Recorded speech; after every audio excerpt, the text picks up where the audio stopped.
Cette semaine, c'est l'Ukraine qui a fait l'actualité. Portrait ce matin du président de l'Ukraine. Oui, il s'appelle Volodymyr Zelensky et figurez-vous que c'est un ancien acteur comique, même si l'heure n'est plus du tout à la plaisanterie. Le président ukrainien a fait cette semaine une déclaration solennelle, empreinte de gravité, en annonçant une guerre imminente, une offensive russe contre l'Ukraine. Depuis le début de la crise jusqu'à là, ce jeune président de 44 ans avait fait preuve d'un calme étonnant, alors que la Russie massait des troupes à la frontière, alors que Joe Biden annonce la guerre, lui a toujours répondu: pas de panique, la guerre n'est pas certaine, et jusqu'à ce message de cette semaine qui était d'un seul coup plus alarmiste. Le calme olympien d'un chef d'État et pourtant rien ne préparait cet homme à devenir un jour président. Non, c'était un clown, donc au départ. Il a gagné un concours de stand-up à la télévision russe et il est devenu à ce moment-là un des humoristes les plus connus du pays. Le pays, en l'occurrence, donc la Russie. Il était producteur lui-même de son show, ce qui lui a permis de devenir très riche et par exemple de s'acheter de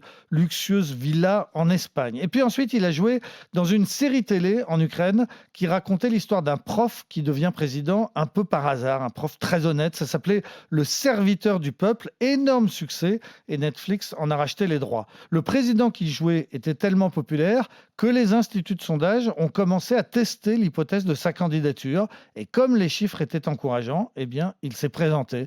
Il a annoncé sa candidature le 31 décembre 2018, le soir du réveillon, un peu comme une blague. Sauf que quelques mois plus tard, eh bien, il a gagné et largement. Il a remporté 73% des voix au deuxième tour contre le sortant Poroshenko. C'était assez incroyable. Un peu comme si en France, Cadmerade était élu parce qu'on aime bien son personnage dans Le Baron Noir, ou bien comme si les Danois élisaient l'actrice qui joue dans Borgen. Sauf que l'acteur comique s'est retrouvé à la tête d'un pays qui était au bord du chaos.